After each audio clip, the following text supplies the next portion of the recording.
मैं गोरगन था। जो भी जवान लड़की दफना जाता तो मैं उसको कब्र से निकाल कर जिना करता था। एक रात एक आदमी अपनी कंवारी लड़की को अकेले लेकर आया और मुझे दफनाने के लाखों रुपए देकर चला गया। मैंने जब उसके कपड़े उतारे तो उसका बदन बहुत खूबसूरत था। जैसे ही मैं बरहना करके जिना करने लगा तो मेरे रोंगटे खड़े हो गए, क्योंकि मेरी सांस बेतरतीब हो रही थी, मेरे हाथ पैर फूल रहे थे। मैं बज़ाहिर बहुत संजीदगी के साथ अपने काम में मसरूफ था, मगर खुशी और जोश से मेरे दिल की धड़कनें तेज हो रही थी। मेरे बस नहीं चल रहा था कि अभी के अभी अपना काम कर डालूं। आज एक बार फिर मेरे हाथ नया शिकार आने वाला था और अब मैं बेसब्री से उस वक्त का इंतजार कर रहा था। शैतान मुझ पर पूरी तरह सवार हो चुका था और मैं अपने पसंदीदा काम को सरंजाम देने के लिए बेचैनी से आने वाले वक्त का मुंतजिर हो रहा था। और आज तो मुझे वैसे भी बहुत बड़ा फायदा हुआ था। एक तो मुझे उस काम की दुगनी कीमत अदा की गई थी, और दूसरा जो काम मैं इतने वक्त से करते रहने की वजह से आदी हो चुका था वो भी आज होने वाला था। जाने कितने रोज से मैं इस जुनूनी काम से महरूम रहा था और अपना शौक पूरा नहीं कर पाया था, जिसकी वजह से मैं बहुत बेचैन और परेशान रहने लगा था। मगर आज आखिरकार मुझे वो मौका भी मिल गया था और इसी शौक ने मुझे बहुत पुरजोश कर दिया था। काम मुकम्मल करके और अपनी खुशी पर काबू पाते हुए उठा और पास खड़े उस अमीर आदमी से बोला, देख लें साहिब, कब्र तैयार हो गई है और बिल्कुल वैसे जितनी लंबाई चौड़ाई आपने बताई थी सब बिल्कुल तैयार है। बस जनाजा आने की देर है, फिर मैं इसे दफना दूंगा। तो मेरी बात पर वो आदमी जो मुंह मोड़े शायद दूसरी कब्रों को देख रहा था, मुड़ा, कब्र का बगौर जायजा लिया और सर हिलाकर बोला, हाँ ठीक है, बिल्कुल सही खोद दिया तुमने। शाम तक मैयत आ जाएगी तो तुम अच्छे से दफना भी देना। तब तक तुम और भी जो थोड़ी बहुत मुरम्मत वगैरह रहती है ना वो कर लो, क्योंकि मुझे कब्र सही गहरी चाहिए। उसने मुझे मजीद हिदायत दी, दुगनी कीमत अदा की और वहां से चला गया। और उसके चले जाने के बाद मैंने खुशी से तकरीबन उछलते हुए कब्र का मजीद अच्छे से जायजा लिया और अपने कमरे में बैठकर बेसब्री से जनाजे का इंतजार करने लगा। मैं एक गोरगन था और मुर्दों को दफनाने का काम करता था। ये काम करते हुए बहुत मुद्दत हो चुकी थी और मुर्दे दफनाते दफनाते मैं काम का इतना आदी हो गया था कि मुझे मुर्दे दफनाते हुए डर नहीं लगता था, बल्कि मुझे तो ये और कामों की तरह बहुत मामूली सा काम लगता था। हालांकि मुर्दों को दफनाना कोई आसान काम नहीं होता, मगर मैं शायद पत्थर दिल हो चुका था। हाँ, अलबत्ता काफी वक्त से मैंने जो काम शुरू किया था उसकी वजह से दुखी होने की बजाय जवान लड़कियों की मैयतों में बहुत दिलचस्पी लेता था। और जब लड़कियों के वारिसैन मुर्दे को दफनाकर चले जाते तो उसके बाद मैं लड़की की मैयत के साथ अपना वही काम करता था, और शुरू से ही वो सब करते हुए मैं एक बार भी नहीं घबराया था और ना ही मुझे इस बात से दुख महसूस होता था कि मैं क्या कर रहा हूँ, बल्कि लड़की की मौत का सुनकर तो मुझे बहुत ही खुशी महसूस होती थी। मेरा बस नहीं चलता था कि मैं इलाके वालों की मिन्नत करके रोज ही एक जवान लड़की की मैयत मांगू और रोज ही वो सब करता रहूं, मगर ये काम ऐसा नहीं था कि मैं किसी को भी बता पाता। इसीलिए मजबूरन खामोशी से लड़की की मैयत आने का इंतजार करता था और मेरी असलियत से बेखबर लोग सिर्फ मुझसे ही कब्रें खुदवाने और मुर्दे दफनाने का काम लिया करते थे, क्योंकि मैं कब्र की खुदाई बहुत मुहारत से करता था और मुर्दे को दफनाते हुए और फिर कब्र का मुंह बंद करते हुए भी मैंने कभी कोई गलती नहीं की थी। इसलिए सब सिर्फ मेरे काम से मुतमईन होते थे। और चूंकि इतने वक्त से सिर्फ मैं ही इस कब्रिस्तान में कब्रों की खुदाई और दफनाने वाला काम कर रहा था, इसलिए कब्रिस्तान में मेरे अलावा और कोई गोरगन मौजूद नहीं था। और सिर्फ इतना ही नहीं, मैयतों को दफना जाने के बाद भी सब मेरे ही जिम्मे लगाते थे। मैं उनकी कब्रों की मुरम्मत वगैरह करता रहा करूं और इस काम की मुझे उजरत मिलती थी, मगर मुझे उजरत से कोई मतलब नहीं था, बल्कि मैं जो कुछ मैयतों के साथ करता था सिर्फ इसी काम के लिए मैं लोगों का यकीन बनाता था ताकि मेरा मकसद पूरा होता रहे।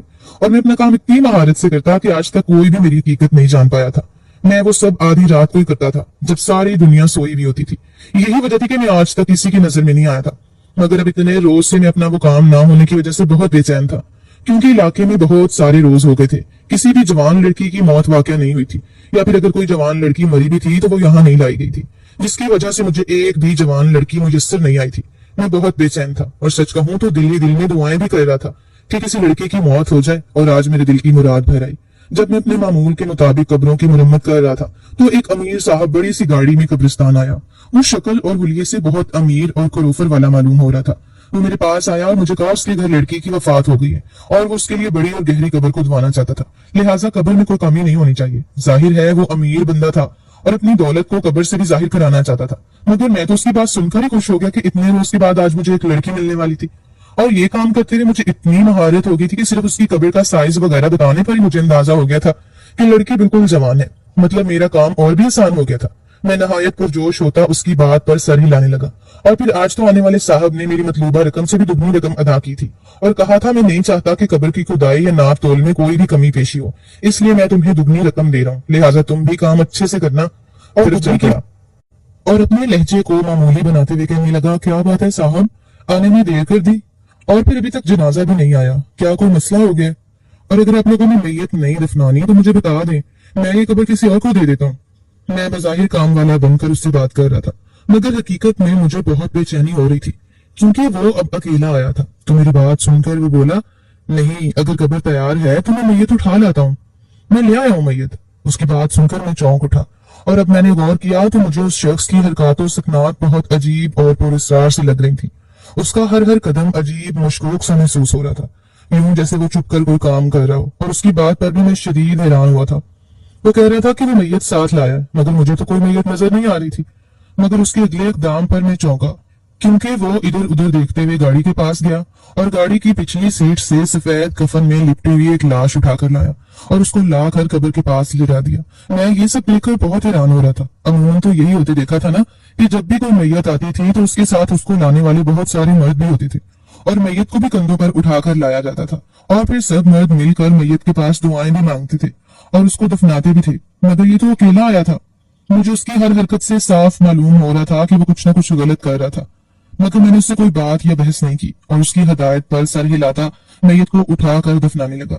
मगर फिर उसकी अगली बात ने मुझे मजीद हैरत में डाल दिया। उसने जेब से पैसों की मोटी सी गड्डी निकाली और मेरे हवाले करते हुए बोला, ये पैसे लो और चुपचाप इस मैयत को जल्दी से दफना दो, और किसी को भी इस कब्र या लड़की के बारे में मत बताना। बल्कि ऐसा करना, जब तक ये कब्र सही पुरानी नहीं हो जाती तब तक तुम अच्छे से इसकी निगरानी करना। असल में हम खानदानी लोग हैं ना, और मैं बहुत दुश्मनी वाला बंदा हूँ, इसलिए बोल रहा हूँ कि कहीं ऐसा ना हो मेरे चले जाने के बाद उस लड़की की मैयत को कोई चोरी कर ले। मेरे हैरान होकर मुंह तकने पर वो हिदायत देते हुए गड़बड़ा कर मुझे जल्दी से वजाहत देने लगा था, और फिर अपनी बात करके वो वहां से तेजी से निकलता चला गया। और मैं जो ये समझ रहा था कि वो अपनी निगरानी में मैयत दफनाएगा, ऐसा नहीं हुआ था, बल्कि मैयत मेरे हवाले करके वो चला गया था। मैं उसकी हरकतों पर हैरान तो बहुत हुआ था, और मुझे उसकी हरकतें मशकूक भी बहुत लग रही थी, मगर मैंने ज्यादा तवज्जो नहीं दी और बहुत खुशी से उस गाड़ी के दूर जाने का इंतजार करने लगा, क्योंकि मेरा मकसद पूरा हो चुका था। वैसे तो मैं लोगों के सामने उनकी मैयत को दफना दिया करता था, और फिर जब वो सब चले जाते फिर आधी रात के वक्त अपना काम करता था। मगर आज उस आदमी की किसी गलती या गुनाह ने मेरा काम आसान कर दिया था, और मैयत मेरे हवाले करके फौरन भाग निकला, और मुझे कब्र को बार बार खोलने की जरूरत ही पेश नहीं आई थी। मैंने खुशी से बेताब होते हुए मैयत का कफन खोला तो लड़की को देखकर मेरी आंखें खुली की खुली रह गईं। वो इतनी हसीन और जवान लड़की थी कि उसको देखकर मेरे दिल की धड़कन एकदम से तेज होने लगी थी। उस लड़की का हुस्न मासूम सा था, देखकर लगता था जैसे वो मरी नहीं बल्कि सो रही हो। मैंने जल्दी से उसको उठाया और अपने कमरे में ले गया और उसका पूरा कफन खोल कर उसको देखने लगा। और जब मैंने उसका सारा कफन हटा लिया अपना काम करने के लिए, जैसे उसके करीब हुआ तो उसको देखकर मेरे होश उड़ गए और मेरे पैरों तले से जमीन निकल गई और मेरा सांस हलक में अटक कर रह गया। उस लड़की के वजूद ने मेरे औसान खता कर दिए थे। घबराहट से मेरी हालत खराब हो रही थी, मेरा रंग एकदम से जर्द पड़ गया था। उस मैयत की हालत मुझे बहुत कुछ समझा रही थी। उसको देखते हुए मैं यकसर भूल चुका था कि मैं वहां किस मकसद के लिए बैठा था, और अभी मैं उस मैयत के साथ क्या करने वाला था। न जाने क्यों मेरे हवास मेरा साथ छोड़ रहे थे, और अभी मैं हैरत से दंग बैठा उस लड़की को देख रहा था, जब एक और चौंका देने वाला वाकया हुआ, और उस वाकया से मैं शदीद खौफजदा हो गया। उस लड़की में हरकत महसूस हो रही थी। उसे हरकत करता देखकर मैं बुरी तरह डर गया। वो लड़की तो मुर्दा थी, भला कोई मैयत कैसे हरकत कर सकती है? पहले तो मैं डरा कि वो भूत है, मगर फिर मुझे एहसास हुआ कि वो लड़की मरी नहीं थी बल्कि जिंदा थी। तो क्या वो आदमी जिंदा लड़की को दफनाने आया था? और जो उस लड़की की हालत थी उसने भी मुझे चौंका कर रख दिया था, और मुझे इस बात का यकीन हो गया कि वाकई वो लड़की जिंदा थी। और जो कुछ उसके साथ तुम भी वही करने वाले थे, और तुम मर्दों पर जब शैतान सवार हो जाए तो तुम लोगों को किसी बात का एहसास नहीं रहता और ना ही कोई डर या शर्म महसूस होती है। तो भला तुम क्यों मेरा एहसास करोगे या मेरी कोई बात सुनोगे? मगर मैं फिर भी तुमसे पूछना चाहती हूँ कि तुम कौन हो, मैं कहाँ हूँ, और वो जलील आदमी कहाँ है? तो मैंने घुटे हुए लहजे में बताया कि वो आदमी तुम्हें मुर्दा बोलकर यहाँ दफन करने के लिए छोड़ गया, और मैं गोरगन हूँ। मेरी बात सुनकर वो नफरत से बोली, और जो कुछ उसने मेरे साथ किया उसको तो यही लगा होगा कि मैं मर गई, और तुम भी वही सब कुछ करना चाहते हो। बस मेरी गुजारिश है, तुम अपनी शैतानियत पूरी करने के बाद मुझे यहाँ से जाने देना, और खुदा के वास्ते अगर वो घटिया आदमी तुमसे मेरे बारे में पूछने आए तो उसको यही बोलना कि तुमने मुझे दफना दिया था, और मैं जो जाने कितने वक्त से मुर्दा लड़कियों के साथ आधी रात के अंधेरे में लोगों से छुपकर बदकारी करता था और फिर उन लड़कियों को दफना देता था, और कभी भी अपने फेल पर शर्मिंदगी महसूस नहीं की थी, और ना कभी किसी लड़की का एहसास किया था, बल्कि हर एहसास से आरी बस हर वक्त लड़कियों की मैयतों का इंतजार करता था कि कब कोई अपनी जवान बेटी की मैयत को दफनाने आए और फिर मैं अपना शैतानी काम कर सकूं। आज उस लड़की की बातों और नफरत ने मेरा सर शर्म से झुका दिया था। शायद इसलिए कि मैं आज तक मुर्दा लड़कियों को ही निशाना बनाता था, कभी किसी जिंदा लड़की से वास्ता नहीं पड़ा था। और सच कहा था उस लड़की ने, जिस आदमी को हर वक्त मुर्दा जवान लड़कियों का इंतजार रहता था, और जब कोई मुर्दा लड़की नहीं लाई जाती थी तो वो बेचैन होकर लड़कियों की मौत की दुआएं करता था। और जब कोई लड़की की मैयत हाथ आती थी तो जानवरों की तरह उन लड़कियों की मैयतों को भंगोरता था। वो भला क्यों किसी का एहसास करेगा और क्यों अपनी हरकतों से बाज आएगा? तभी उस लड़की ने भी नफरत अमेज लहजे में अपनी बात की थी, मगर उसकी बात ने मेरी मुर्दा जमीर को झंझोड़ डाला था और मैं शर्म से जमीन में गड़ गया था और खुद ही अपनी सोच पर लानत भेजने लगा। आज मुझे एहसास हुआ था कि जो लड़कियां इस दुनिया में नहीं रही थी, मैंने उन मासूम लड़कियों की बेहुरमती की थी और कभी एहसास नहीं किया था कि इस गुनाह की कितनी बड़ी सजा मिलनी थी। मगर आज उस लड़की ने मुझे खुदा याद दिला दिया और मेरे अंदर एहसास जगाकर मुझे शर्मिंदगी के गहरे कुएं में धकेल दिया था। मैंने कांपते हाथों से कफन उठाया और उस लड़की पर डाल दिया, तो वो जो आंखें बंद किए मेरी बर्बरियत को बर्दाश्त करने के लिए हिम्मत बना रही थी, मेरे कफन डालने पर झट से आंखें खोलकर हैरत से मुझे तकने लगी और मैं पीछे होकर बैठ गया और अपने चेहरे पर से पसीना साफ करने लगा और उसको बोला, माफ करना, मैं वाकई दरिंदा सिर्फ इंसान हूँ जिसने अपनी दरिंदगी से बहुत सी मैयतों को रोंदा है। मगर आज तुमने मेरी आंखें खोल दी हैं और मुझे एहसास हो गया है कि मैं कितनी घटिया और गलीज हरकतें करता रहा हूँ। मगर आज तुम्हारी आंखों और बातों ने मुझे जगा दिया। तुम कपड़ा अच्छे से लपेट लो और फिक्र न करो, मैं उस आदमी को नहीं बताऊंगा कि तुम अभी तक जिंदा हो, बल्कि मैं तुम्हारी उस आदमी से हिफाजत भी करूंगा। लेकिन तुम मुझे बताओ तो सही कि वो आदमी कौन है और क्यों किया उसने तुम्हारे साथ ये सब? क्या मकसद था उसका और क्यों तुम्हें मुर्दा बनाकर यहाँ दफनाने आया? और मुझे अपने घर वालों का बताओ, मैं तुम्हें तुम्हारे घर छोड़कर आऊंगा। तो हैरत और बेयकीनी से मेरी बात सुनती वो लड़की अचानक से बोली, क्या वाकई आपको एहसास हो गया और आप मेरे से कुछ नहीं करने वाले? तो उसकी हैरत में डूबी बात सुनकर मैं मजीद शर्मिंदा हुआ और उस लड़की को यकीन दिलाया कि मैं सच कह रहा हूँ और उसको कोई नुकसान नहीं पहुंचाऊंगा। और फिर मैंने महसूस किया कि वो लड़की बेहाल है और शायद शदीद तकलीफ में भी है, और अगर वो तुम्हें देखने वापस आया तो तुम्हें पकड़ लेगा। मेरी बात पर सर हिलाती वो जल्दी से शॉल ओढ़कर दरवाजे के पीछे छुप गई। वो लड़की उस आदमी से बहुत ज्यादा डरी हुई थी और अब उसको मुझ पर भी यकीन आ गया था, इसलिए फौरन मेरी हिदायत पर अमल किया था। उसके छुपने के बाद मैं जल्दी से बाहर आया और जल्दी जल्दी हाथ चलाते हुए उस कब्र को इस अंदाज से बंद किया कि देखने वाले को यही लगे कि ये कब्र है और इसमें मुर्दा दफन है। कुछ दिन तक तो इस कब्र से उस आदमी को बेवकूफ बना सकता था, तब तक मैं यकीनन उस लड़की का कोई ना कोई बंदोबस्त कर ही लेता।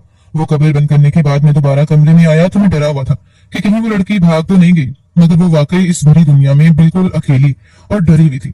तभी वही दुबकी बैठी थी। फिर मैंने उस लड़की को अपने साथ लिया, कमरे के पिछले दरवाजे से निकला और छुपते छुपाते अपने घर की तरफ तेज कदमों से बढ़ने लगा।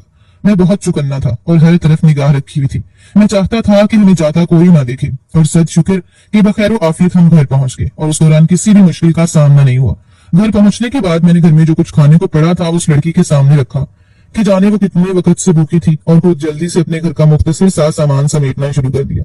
मैंने सोच लिया था कि मैं उस लड़की को लेकर अपने गांव अपनी बहन के पास चला जाऊंगा जो बेवा थी और यहाँ से बहुत दूर के एक छोटे से इलाके में अपनी 2 बेटियों के साथ रहती थी, और यहाँ कोई भी नहीं जानता था कि मैं किसी ऐसे इलाके में भी जा सकता हूँ। तो ऐसे में ये लड़की उस आदमी से बची रह सकती थी।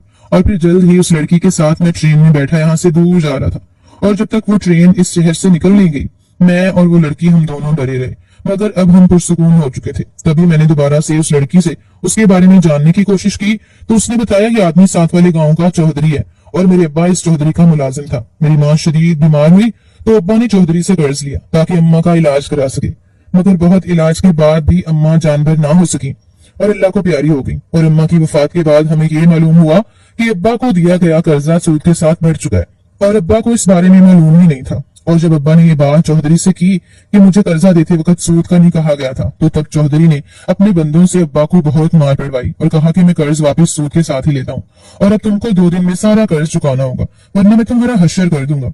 और 2 दिन बाद इतनी बड़ी रकम की अदायगी का सुनकर ही अब्बा को इतनी परेशानी हुई कि घर पहुंचते ही अब्बा को दिल का दौरा पड़ा और वो इस दुनिया से चला गया। और अब्बा की वफात का सुनकर चौधरी आया तो उसकी नजर मुझ पर पड़ गई और 2 दिन बाद कर्ज की अदायगी का बहाना करके मुझे उठा लिया और जाने कितने दिन मुझे अपनी कैद में रखकर बर्बरियत का निशाना बनाया। और जब मैं बेहाल होकर बेजान हुई तो उसको लगा होगा कि मैं मर गई, तभी वो मुझे दफनाने आया था कि मैं मर गई, और अब वो मेरी मैयत पर नजर जरूर रखेगा ताकि कोई और जलील आदमी उसकी असलियत ना जान सके। ये बात करके वो लड़की रोने लगी और मैं उसकी कहानी सुनकर मजीद शर्मिंदा हो गया। और फिर मैंने उस लड़की के सर पर हाथ रखा और बोला, तुम फिक्र न करो, आज से तुम मेरी बेटी हो, मैं तुम्हें लिए अपनी बहन के पास जा रहा हूँ, उसकी भी तुम जितनी बेटी है। तुम वहां खुशी से महफूज रहोगी और मैं तुम्हारी सारी जिम्मेदारी उठाऊंगा। बस मेरी हरकत के लिए मुझे माफ कर देना। और मेरी बात पर वो तशक्कुर से मुझे देखती मुस्कुराई थी और मैंने अपना इरादा मजबूत पक्का कर लिया था।